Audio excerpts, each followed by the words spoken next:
23h, soyez les bienvenus à ce rendez-vous d'information, les titres sommaires de ce journal. Le Conseil des ministres de ce mercredi précise les axes du PJGouv, le programme gouvernemental dédié à la jeunesse sur la période 2023-2025. Le Conseil décide aussi de l'élargissement de l'offre des soins de la couverture maladie universelle sur le plan de la santé. Suivez le compte-rendu dans ce journal.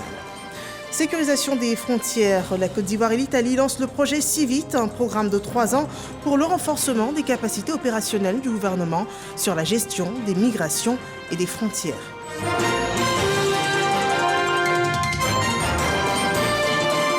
La coopération entre la Côte d'Ivoire et le Mali, la 4e session de la Grande Commission mixte se tient en ce moment à Bamako. Les deux parties travaillent sur des points d'accord pour le renforcement et la redynamisation du cadre juridique de leurs échanges. Bienvenue dans ce 23h. Le président de la République, Alassane Ouattara, reçoit le ministre de l'Intérieur d'Italie. Ce pays accompagne la Côte d'Ivoire dans le domaine de la sécurité et envisage d'étendre la coopération à d'autres secteurs, suivant ce compte-rendu de l'audience avec Viviane Aïma.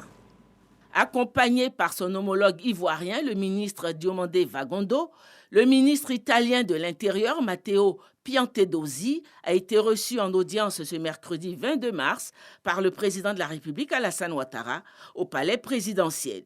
Audience qui s'inscrit dans le cadre de la construction de 4 postes frontières avec le soutien du financement de la République d'Italie. Ces 4 postes frontières seront construits respectivement dans les départements de Toulepleu, Zouaounien, Danané et Tingrela.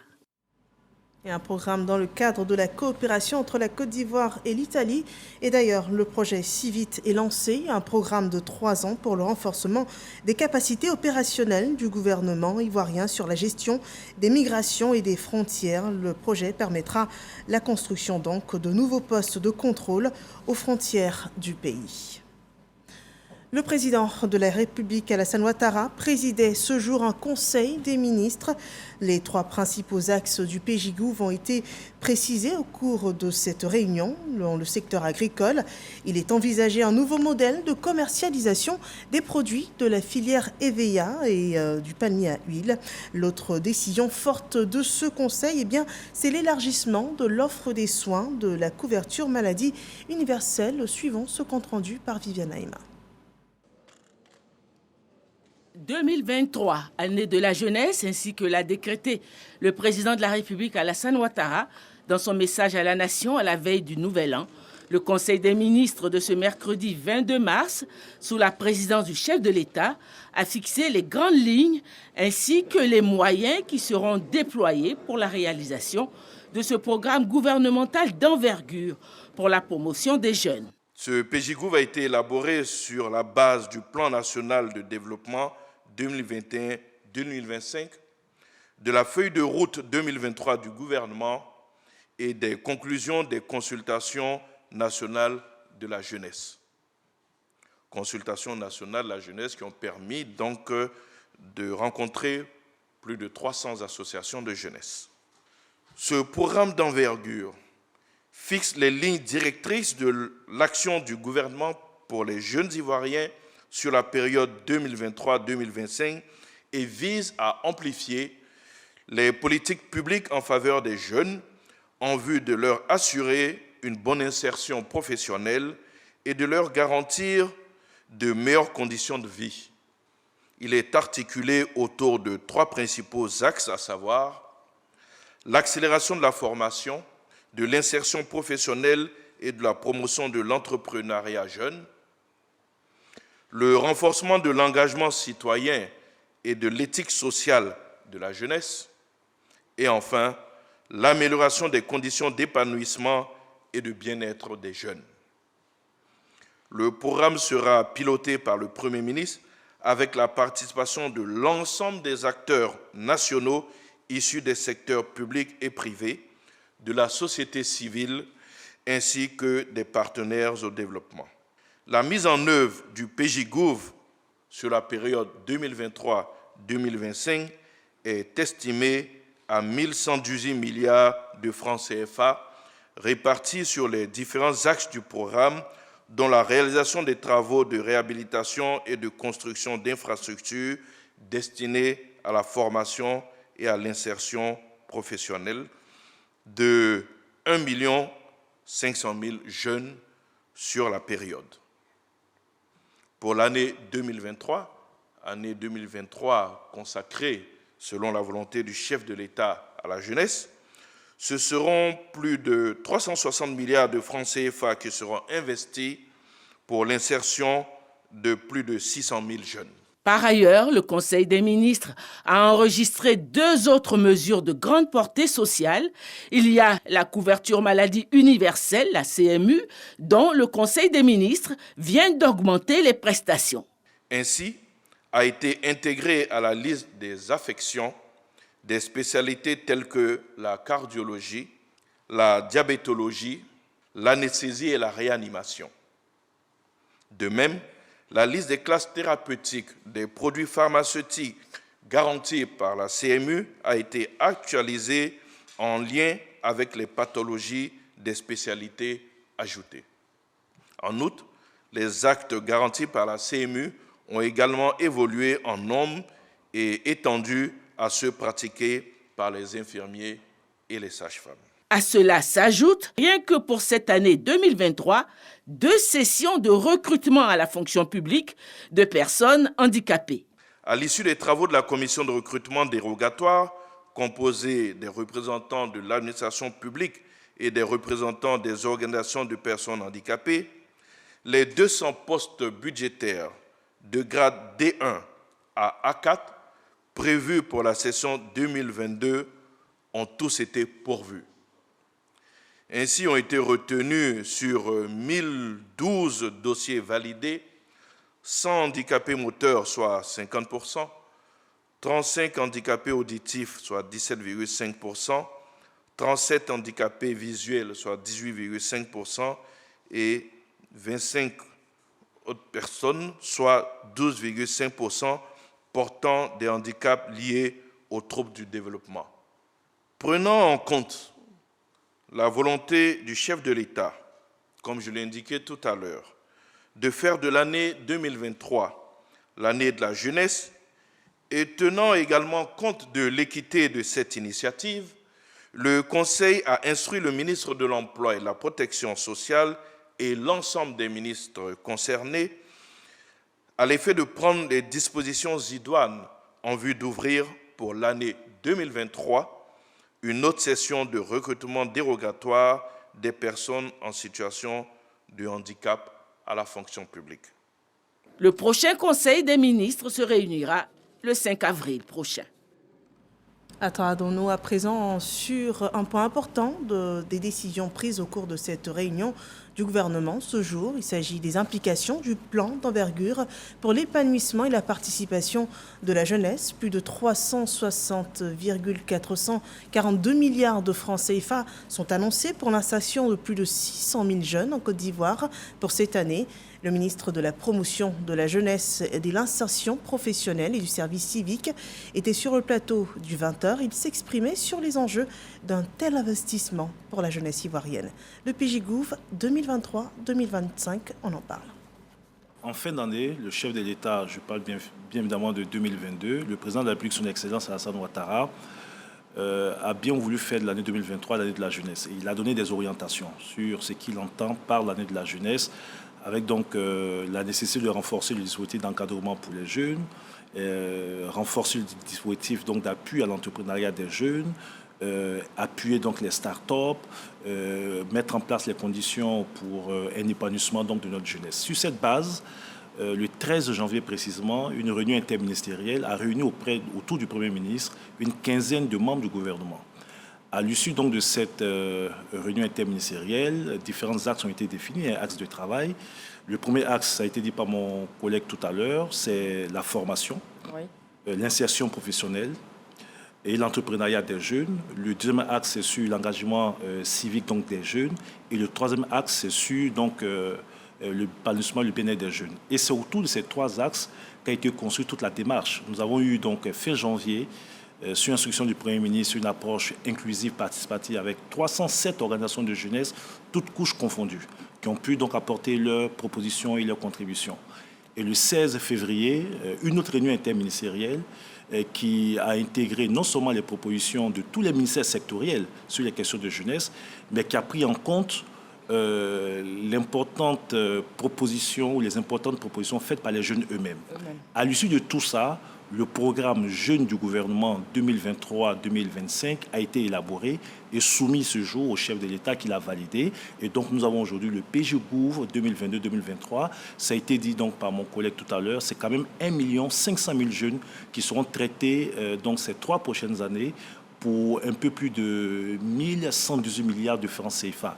Et pour l'année 2023, puisque c'est l'année 2023 qui est l'année de la jeunesse, nous avons en tout plus de 700 000 jeunes qui sont traités, 600 000 comme il a dit, plus 100 000 jeunes qui vont bénéficier donc, de différents secours financiers, bourses d'études, pour plus de 361 milliards de francs CFA, donc 99 milliards qui seront investis dans les infrastructures de formation de nos jeunes.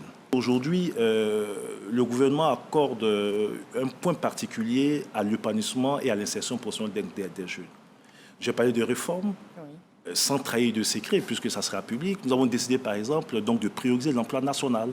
Aujourd'hui, il s'agira de faire en sorte que lorsqu'un poste se libère dans n'importe quel secteur d'activité, l'emploi national soit priorisé et sécurisé. Il a été décidé aussi de prendre des dispositifs pour casser tous les cartels. Il n'est pas normal qu'il y ait encore des secteurs d'activité dans lesquels donc, les jeunes ivoiriens ne peuvent pas exercer. Et donc, il y aura aussi des réformes en faveur des entreprises, incitations fiscales. Il y aura donc des réformes sur la gouvernance de certains établissements de formation professionnelle pour que ces établissements puissent répondre aux besoins donc, du marché donc, du travail. Les jeunes dans le domaine de la culture ont été pris en compte, les jeunes sportifs ont été pris en compte, les métiers dans le domaine donc, des sports pris en compte, le secteur agricole qui demeure le premier secteur pour d'emploi dans notre pays a été pris en compte. Vous verrez qu'il y a beaucoup de projets agricoles, transformation, des unités de transformation de certains de nos produits qui ont été pris en compte. Donc je l'ai dit que c'était un programme ambitieux, un programme réaliste, sur la base donc, de budget déjà mobilisé, avec l'appui de nos partenaires au développement, qui nous permettra donc d'impacter, comme l'a voulu le chef de l'État, beaucoup de jeunes, la majorité des jeunes dans notre pays.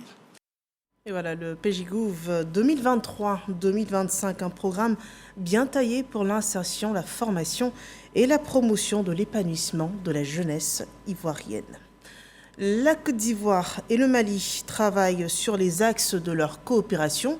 Durant la 4e session de la Grande Commission mixte qui se tient depuis ce jour à Bamako, les 2 parties travaillent sur des points d'accord pour renforcer et redynamiser le cadre juridique de leurs échanges bilatéraux, et cela dans plusieurs secteurs de la vie sociale de ces 2 pays. On en parle avec Abdoulaye Koné. Une délégation du ministère des Affaires étrangères à Bamako. Selon le chef de la mission, il s'agit de renforcer les liens de fraternité entre la Côte d'Ivoire et le Mali. Une rencontre qui s'inscrit en marge de la 4e commission mixte qui vise à rétablir la confiance entre les opérateurs économiques des 2 pays. Vous savez, la commission mixte est composée de 2 entités. La rencontre des experts qui étudient, n'est-ce pas, profondément les dossiers. Et puis, la décision est entérinée, n'est-ce pas, par les ministres des Affaires étrangères en vue de leur mise en œuvre. Nous sommes là pour la réunion des experts en attendant que les 2 ministres des Affaires étrangères se rencontrent pour entériner, pour valider ce que nous avons fait. Le Mali est un pays de l'interland. Nous avons la chance, n'est-ce pas, d'être un pays ouvert, n'est-ce pas, sur la mer. Donc il y a une coopération existentielle même entre, n'est-ce pas, ces 2 peuples. Autant nous avons besoin du Mali, autant le Mali a besoin de nous. Côté malien, on s'engage également à redonner un nouveau souffle à cette coopération en revisitant les domaines d'intérêt commun, notamment celui de la sécurité transfrontalière. Nous sommes là réunis aujourd'hui dans l'esprit et la vision de nos 2 chefs d'État, travaillé sur les recommandations de la session précédente qui remonte à 2004 et pour lesquelles nous avons décidé de ne plus faire en sorte que notre coopération rentre dans une longue période d'hibernation, d'insuffler un nouvel dynamisme à cette coopération, d'essayer d'examiner vraiment à la lumière des bonnes relations fraternelles entre le Mali et la Côte d'Ivoire les domaines d'intérêt commun en matière comme le transport, le tourisme, la santé, et les consultations politiques, les relations diplomatiques, et pour que vraiment Maliens et Ivoiriens puissent s'engager vers l'avenir. La rencontre va durer 72 heures et plusieurs sujets de collaboration à caractère économique seront passés au peigne fin.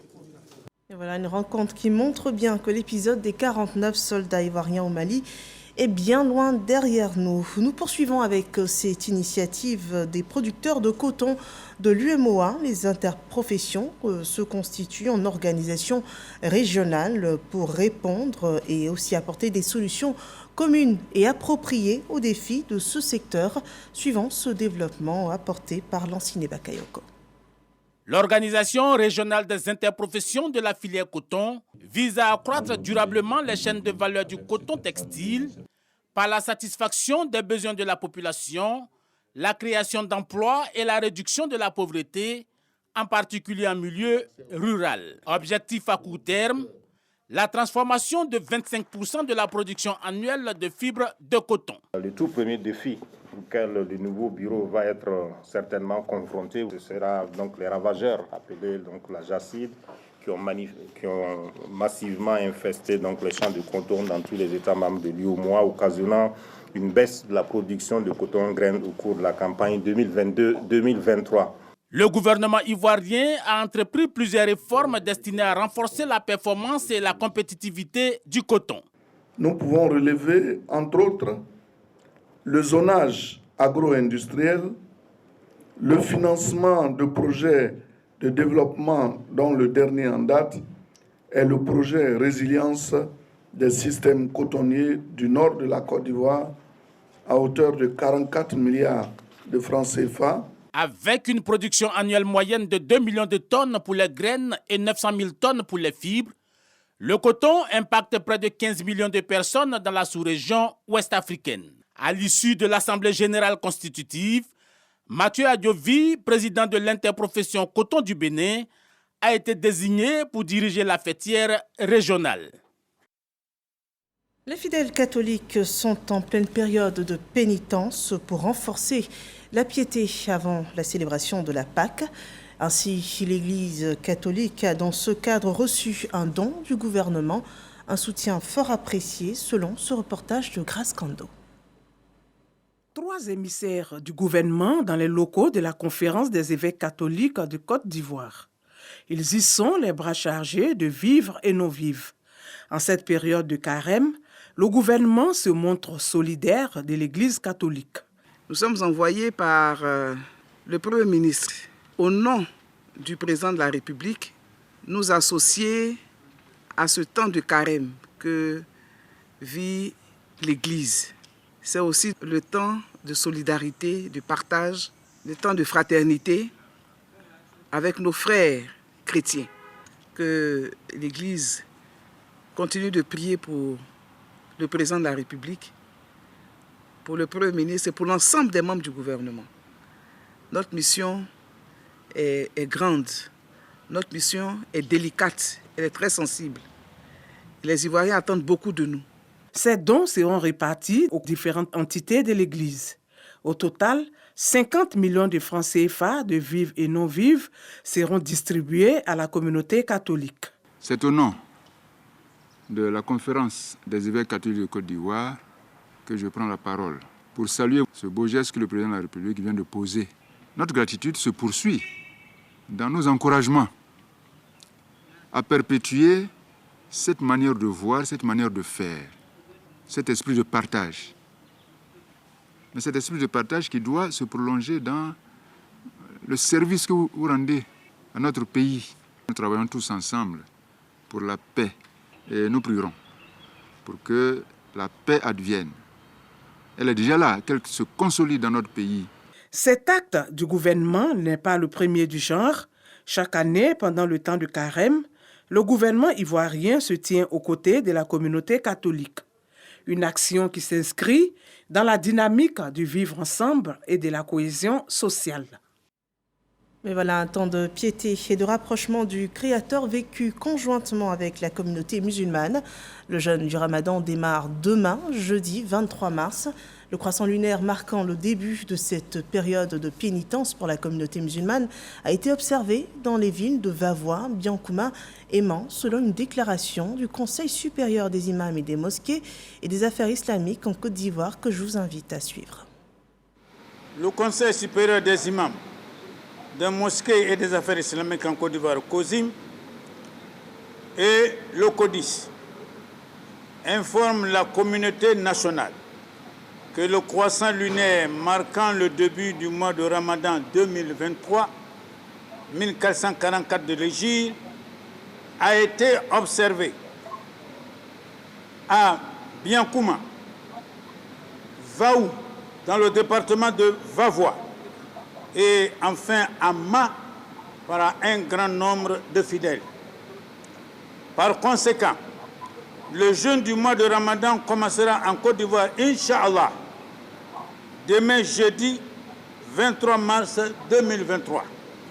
Les imams de Côte d'Ivoire souhaitent un bon Ramadan à toutes et à tous.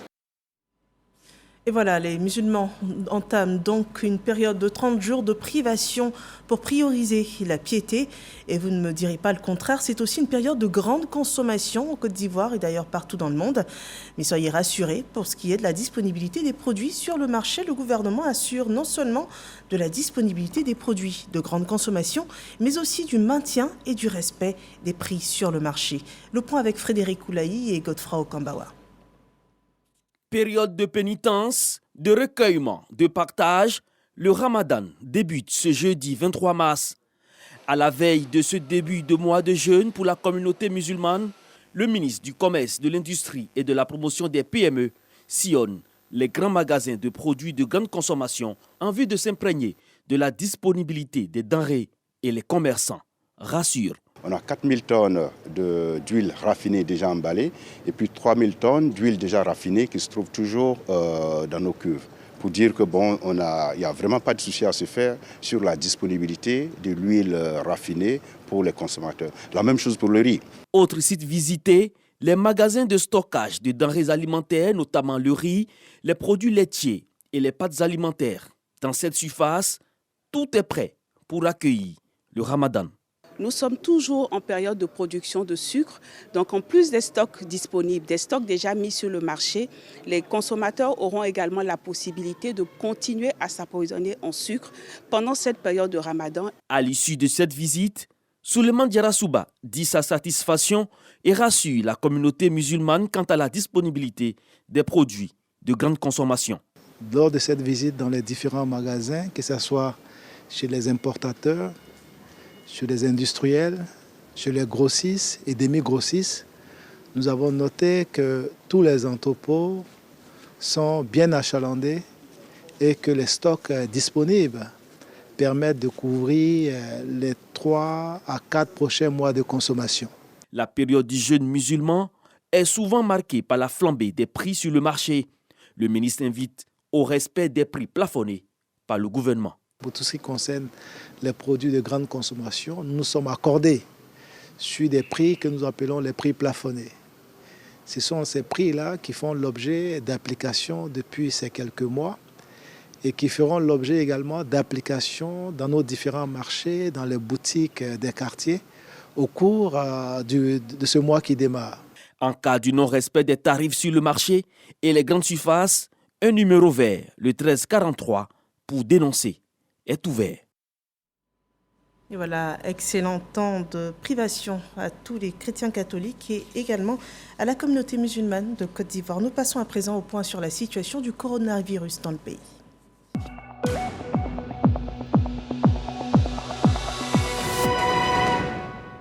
Pour ce 22 mars 2023, aucun cas de Covid-19 n'est enregistré sur les 141 prélèvements effectués. On annonce également 4 nouvelles guérisons, ce qui fait un total de 87 449 remissions en Côte d'Ivoire depuis le début de la pandémie. 12 cas restent encore actifs et en traitement.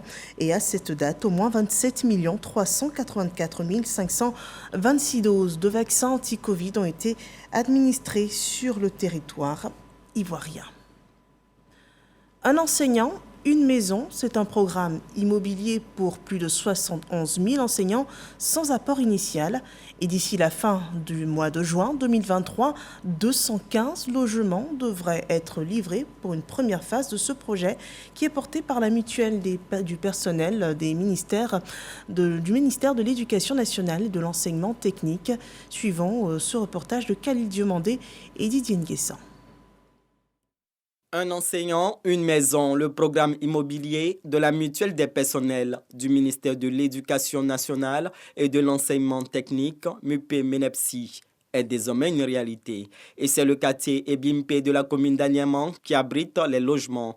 Pour la première phase du projet, environ 215 appartements de type 2, 3 et 4 pièces seront bâtis au profit des enseignants membres de la mutuelle. Et ces maisons-là sont des maisons spécifiques aux normes du ministère de la Construction, puisque nous avons un permis qu'on appelle un agrément programme. C'est-à-dire que les maisons que nous construisons sont dans les normes du ministère de la Construction. Ou avoir une maison pour un enseignant, c'est tellement important parce que si nous sommes dans de bonnes conditions, nous allons fournir un bon travail et cela permettra à la Côte d'Ivoire d'avancer et d'atteindre le progrès tant attendu. En portant la MUPE-MENEPSI sur les fonds baptismaux en 2014, la ministre Kandia Camara, alors en charge de l'éducation nationale, nourrissait 2 ambitions. Offrir aux enseignants des prestations sanitaires de qualité et des logements à moindre coût, sans apport initial. Le lancement du projet immobilier est la réalisation de la vision de la ministre d'État, selon Michael Boko, président de la mutuelle. C'est à juste titre que le quartier abritant les logements est baptisé Cité Kandia Camara. Nous sommes effectivement dans la vision de Madame la ministre et nous allons lui dire à la Madame la ministre d'État que c'est effectif. Les enseignants aujourd'hui vont sortir de cette situation précaire de locataire et être propriétaires de maisons. C'est des appartements qui vont de 13 millions à 25 millions. Et donc, chacun, selon ce qu'il a, pourra naturellement souscrire. Madame la ministre d'État accompagne de toutes ses forces, de toute son énergie, toutes les initiatives que la mutuelle entreprendra dans le sens de cette philosophie. À savoir donc agir pour davantage de partage au niveau des enseignants. Les premiers logements totalement achevés seront livrés d'ici fin juin 2023. Pour bénéficier du programme immobilier, il faut être membre de la MUPE-MENEPSI. Dans la région du Lodjibois, le ministre Amédée Kofi sensibilise les populations sur la recherche de la cohésion sociale. Un lien renforcé par la paix, une sensibilisation à l'endroit de Niakouboué et de Daïri dans le département de Lakota, que raconte Jean-Marc Djadji. C'est l'ambiance des grands jours dans le village de Niakouboué, à 28 km de la ville de Lakota, dans le canton au Paréco. La raison, cette localité bénéficiera d'un marché moderne. Le ministre Amédée Kofi Kwaku, parrain, a dans une cérémonie solennelle posé la première pierre de l'édifice commercial. L'occasion est donnée pour lancer un appel à tous les cadres du canton pour la paix et investir Doto Jules Moussa comme nouveau chef de Niakouboué. Au cours de la même journée, dans le village de Daïri, dans le département de Divo, Koudou Dago Grégoire est installé nouveau chef. Une opportunité pour le député-maire de Divo, Amédée Kofi Kwaku, de souligner son engagement indéfectible à la cohésion pour un développement durable. Nous qui faisons de la politique, ce que nous souhaitons, c'est la cohésion, c'est l'entente, non seulement au niveau des cadres, mais aussi au niveau de la chefferie. Nous allons continuer à travailler tous ensemble pour que notre région ici, on puisse avoir tout ce dont on a besoin. À l'issue de la tournée du ministre Amédée Kofi Kwaku, les cadres du département de Lakota et de Divo se sont engagés à booster et à garantir le développement local. Nous restons dans le sud de la Côte d'Ivoire où un conflit oppose les villages de Kosrou et Bessedi. Un conflit qui compte déjà un mort par fusillade du côté de Kosrou et pour lequel le ministre de la Réconciliation nationale et de la cohésion sociale s'engage et promet la réconciliation. Suivons ce reportage avec Didier Nguessa. Apaiser les tensions et réconcilier les localités de Kosrou et Bessedi. Le ministre de la Réconciliation et de la Cohésion nationale, Kwadio Konon-Bertin, est en mission d'écoute et d'échange. Les raisons, un conflit de terre dans le campement à Kalambert, une action saluée par les populations de Kosrou. Nous resterons toujours dans notre position de dignité. Le vivre ensemble que le chef de l'État a lancé pour l'ensemble des Ivoiriens, nous faisons signe de ce slogan. Nous prendrons toutes les dispositions pour que la paix demeure dans la région. À leur tour, les populations de Bessedi ont souhaité le rafraîchissement des limites des forêts au cœur des mésententes.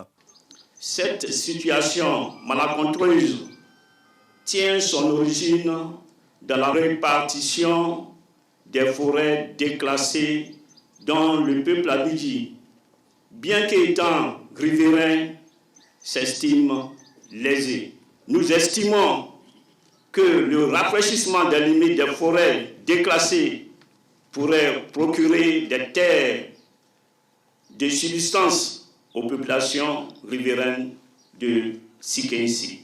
Après cette médiation, il s'agira de consulter les archives, d'observer les limites des deux territoires concernés et d'apporter des solutions en vue du rapprochement entre les deux peuples. J'ai pris la version de nos parents de Kosrou hier. Aujourd'hui, nous sommes venus prendre la version de nos parents de Bessedi. Donc ce que nous devons rechercher, c'est comment clarifier la situation, faire éclater la vérité, de sorte qu'il y ait une paix définitive. C'est vrai, nous sommes dans un moment de réconciliation. Mais parce qu'on est en temps de réconciliation, on ne met pas fin à l'état de droit. Il y a une justice dans ce pays. Il y a eu affrontement, il y a eu mort d'hommes. À partir du moment où il y a mort d'hommes, la justice en saisit. Le 23 janvier dernier, des heurts entre les paysans de Kosrou et ceux de Bessedi ont fait un mort et 2 blessés graves. L'actualité tout près de chez nous, au Burkina Faso, il n'y a plus de limite à l'action humanitaire. Un important convoi sécurisé par l'armée est arrivé hier en fin de journée dans la ville de Djibo après 17 jours de parcours sur un chemin parsemé de mines. Cette ville du nord du Burkina Faso, en pleine zone d'attaque djihadiste, était ces derniers mois ravitaillée par voie aérienne. Un convoi de 74 camions escortés par l'armée est entré dans la capitale de Soum, apportant du riz, du sorgho, du petit mil, de la farine infantile. Une partie des vivres sera gérée par le Conseil national de secours d'urgence et de réhabilitation. Voilà qui met fin à cette édition d'information. Merci de nous avoir suivis et bonne suite des programmes sur RTI1.